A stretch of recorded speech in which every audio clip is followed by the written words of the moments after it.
The theory itself was emerged because there are certain notable drawbacks which are arised in crystal field theory. In order to overcome these drawbacks, Hunt, Millikan, and Haeckel they have proposed this theory in order to overcome the drawbacks which are arised in crystal field theory. We have seen in the beginning of molecular orbital theory that the coordination complexes which involve the metal ions from particularly from d block elements what we call as a transition elements. So those elements which are situated in between s and p block of the periodic table are known as the d block elements. These are also referred as a transition element because they form a transition between s and p block of the periodic table. So most of the coordination complexes they involve the transition metal cations. So these transition metal cations they are having 9 significant orbitals, namely a 4s, a 4p, and 3d orbital. So these are known as the significant orbitals. So according to molecular orbital theory, these significant 9 significant orbitals are now classified into 4 classes that we have already studied. That is A1G, T1U, then EG and T2G. So these are the 4 categories which are made according to the molecular orbital theory. So, similar to that of crystal field theory, we have referred some of the orbitals of metal as Eg, T2G. Similarly, according to molecular orbital theory, the notations are given as A1G, T1U, T2G and Eg. So, these are the 4 classes which are made according to this crystal field theory. So, just I would like to recall those points that we have already covered some 2 days back. So you have to use your diagram that you have drawn a day before yesterday, that these are the 5 3D orbitals of metal which are classified into Eg and T2G. This is the first atomic orbital of metal which is known as a A1G, and these are the 4p orbitals of metal which are labeled as a T1U.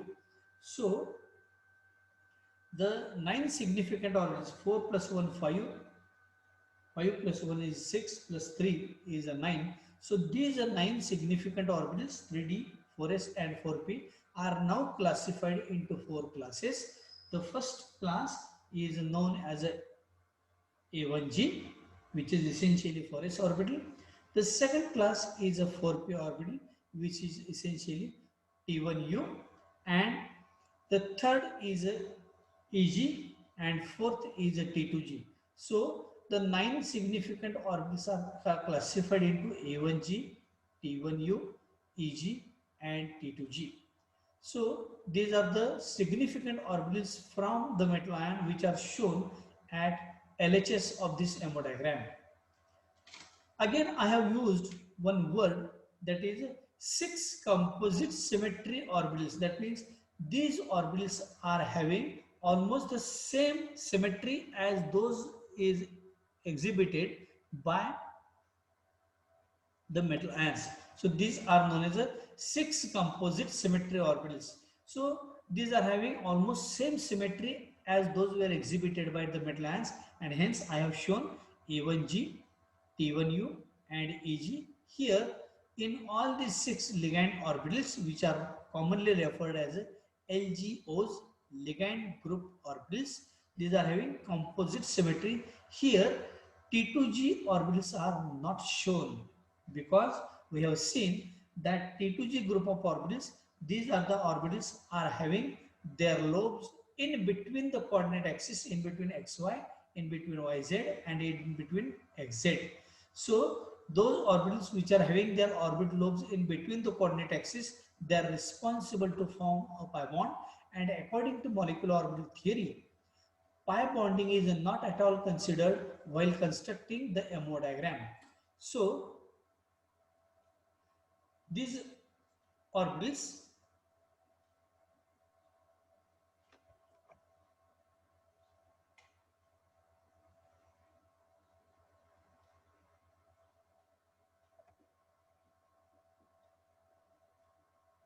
So these 9 significant orbitals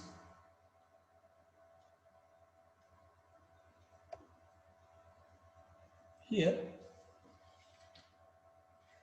these are the 6 composite symmetry orbitals. Here T2G orbitals are not shown because these are the 3 orbitals having their orbital lobes in between the coordinate axis, which are responsible to form a pi bond, and pi bonding is not considered in a molecular orbital theory. So these orbitals are not shown. So the 2 EG orbitals, they can form a sigma bond, one EG orbital that can form a sigma bond, and these 3 orbitals, they also form a sigma bond. So according to molecular orbital theory, only sigma bonding is considered. So these 2 orbitals can form 2 sigma bonds. These are the 2 sigma bonds.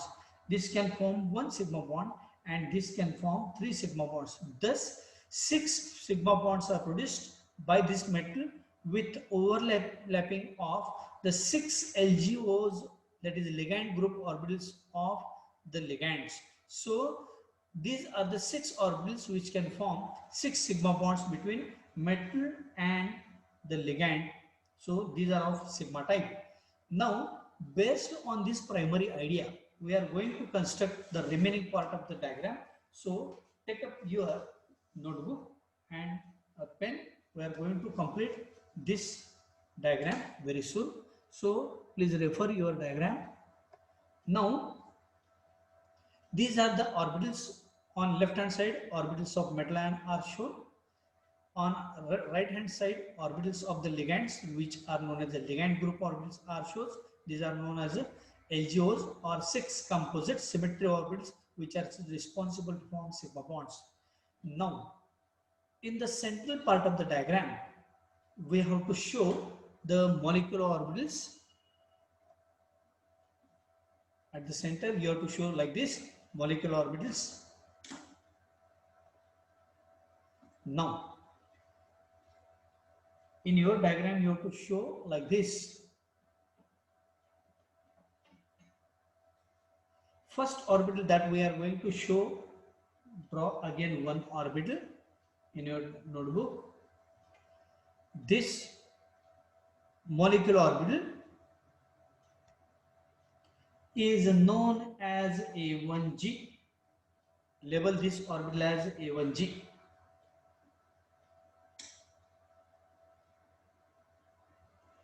Now, as per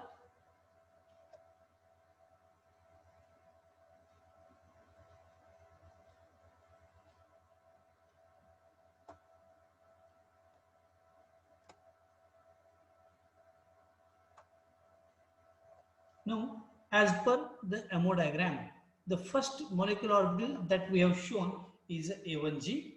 Now, if we consider the A1G side of metal, this is A1G side of metal, that from this A1G side of metal, we have to draw a dotted line up to the molecular orbital.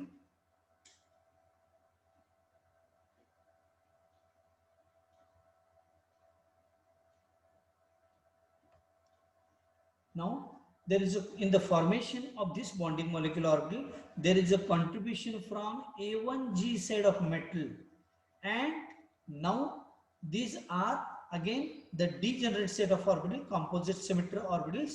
These orbital contain again A1G orbitals. So draw again a dotted line from A1G side of the ligands. So in the first molecular orbital, that is newly formed on account of the AOs of metal and the LGOs of ligand, we have shown the formation of a metal ligand bond that is of sigma type, that is A1G. This orbital is known as a bonding molecular orbital, having comparatively low energy as compared to the participating or combining molecular orbitals. So we have shown a dotted line from the metal as well as the dotted line from the ligand. You must listen attentively, because based on this primary idea, we are going to study 3 diagrams of 3 different complexes. One is of titanium and another 2 complexes are from the cobalt. So if you remember this blank MO diagram, then it is very easy to understand these three diagrams. Now, if a bonding molecular orbital is formed, a anti-bonding molecular orbital is also formed. That is, in the molecular system, you have to show like this. This is the anti-bonding molecular orbital, which is again having the contribution from the A1G side of metal and the A1G side of ligand. So show a dotted line from the metal as well as from ligands and label this orbital as A1G star. As we know, in while studying at BSc 1 level, we have seen that anti-bonding molecular orbitals are always shown by a star sign. So whenever we represent a molecular orbital by a star sign, it is definitely an anti-bonding high energy orbital, that is a corresponding high energy orbital. So this is a bonding, this is a anti-bonding.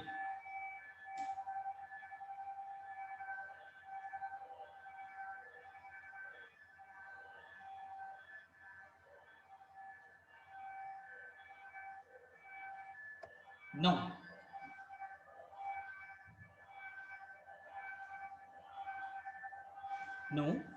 the after the formation of the first bond between metal and ligand, now again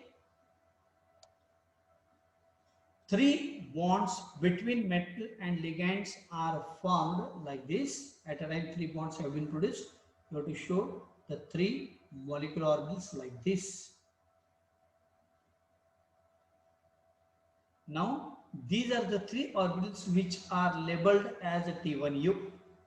Now, these three orbitals, that is the molecular orbitals, are having the contribution from T1U side of metal like this and the T1U side of ligand, that is LGOs. So in the formation of this molecular orbital, there is a contribution from T1U side of metal as well as the T1U side of the ligands.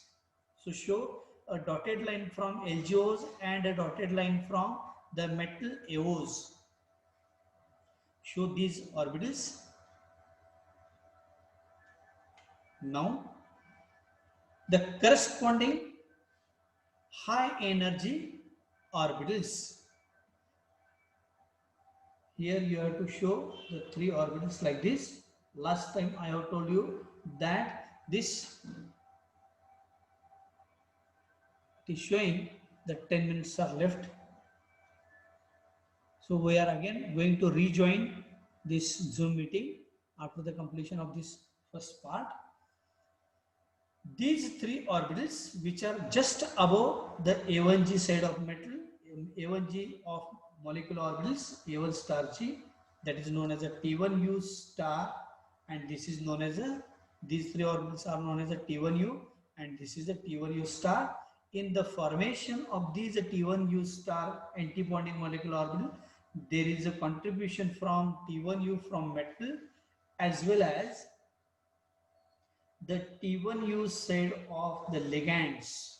This is a T1U side of ligand. So show dotted line from the T1U side of metal and the T1U side of the ligands. So here I have shown a common line because all the LGOs are degenerate group of orbitals having equal energy content, having same size, and hence show us contribution from this T1U side to this antibonding molecular orbitals. So we have produced four metal ligand bonds like this. Here, these are the four metal ligand bonds. Say for example, this is a geometrical shape. These are the four bonds. One bond that is formed on account of A1G, and remaining three bonds are produced on account of T1U. So four bonds have been produced. Still, we have to produce two more bonds. In order to form these two bonds, first of all, draw the diagram like this. This is Eg. Label these orbitals as Eg bonding. In the formation of these molecular orbitals, there is a contribution from Eg group of orbitals of metal like this, show a dotted line, and the Eg orbitals of the LGOs show again a dotted line like this, Eg.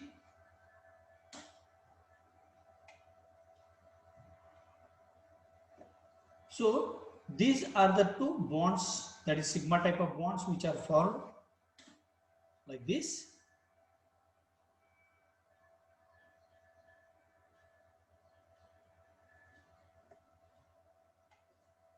These are known as a bonding sigma group of orbitals, and if you refer your previous diagram like this, the metal ligand bond between this metal ligand which are almost perpendicular to the square plane, these are formed on account of Eg orbitals. So A1G, T1U and Eg, those are the 6 bonds which are formed on account of this A1G,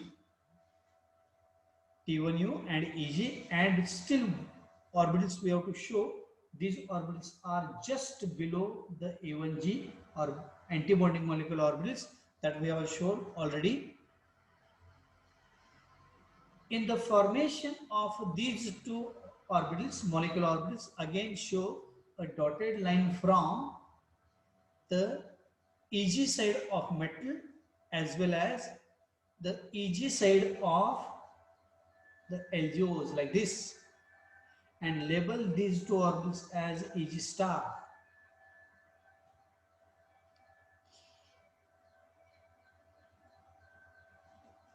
So this is Eg bonding and Eg star anti-bonding.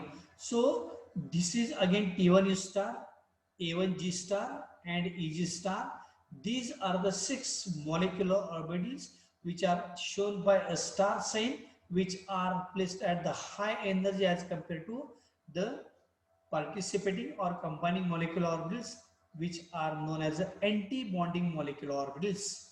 And those orbitals which are having comparatively low energy as compared to this, which are known as a bonding molecular orbitals. So according to molecular orbital theory, it is seen that the total number of molecular orbitals which are formed are just equal to the total number of participating atomic orbitals. So if we count the participating atomic orbitals, that these are the 9 orbitals coming from 9 atomic orbitals coming from the metal, and these are the 6 orbitals coming from the ligand. That means 9 orbitals from metal, 6 orbitals from ligand. The total number is 15 atomic orbitals are there. So newly formed molecular orbitals must be equal in number. That is 15 newly formed orbitals must be there. So out of 15 newly formed orbitals, that is known as a molecular orbitals, these are the 6 anti-bonding. So 6 plus 6, 12, and still we have to show 3 more orbitals, and in the beginning we have seen that the T2G group of orbitals do not have proper symmetry orbitals. They do not contribute in sigma bond formation, and hence they do not take part in mixing. So they simply transfer to the molecular system and they remain non-bonding. So you have to write T2GN, N stands for non-bonding. So in your diagram, you have to designate these 3 orbitals as non-bonding molecular orbitals, T2GN. And we know the energy gap between the Eg star and the non-bonding orbitals is shown by a delta O sign. I think you have written all these parameters in your diagram. So again you have to draw, you have to denote the orbitals like this. These are these six orbitals A1G, P1U and EG. These six orbitals are known as the bonding molecular orbitals. So you have to show these six are the bonding molecular orbitals. You can also write the number six bonding molecular orbitals.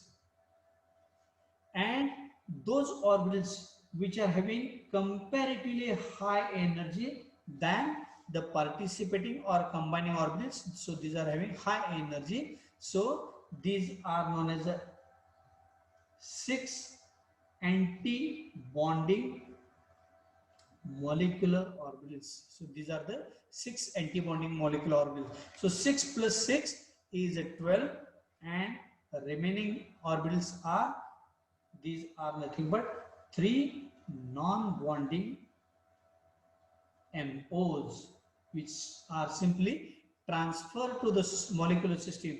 There is no energy changes takes place. They So they simply transfer to the molecular system and remain non-bonding. For this purpose, we have shown these as the non-bonding, that is T2JN, which are responsible to form pi bond, because when parallel overlapping is there, these orbitals are having the orbital lobes in between the coordinate axis, and hence they can form the pi bonds, and hence they remain non-bonding. So these are the 9 orbitals of metal, 6 orbitals of ligand. These are having proper symmetry orbitals, or 6 composite symmetry orbitals are formed, and hence they can form equal number of new orbitals. So the total number of newly formed molecular orbitals formed are just equal to the total number of participating orbitals. So total number of participating orbitals are 15, 9 from metal, 6 from ligand. So total number of orbitals are 15. So 15 newly formed molecular orbitals are formed. So only less than 1 minute is left. So those which are having some network problem, they can again rejoin by clicking the same link. So we'll again continue with the same lecture. I'm going to stop here.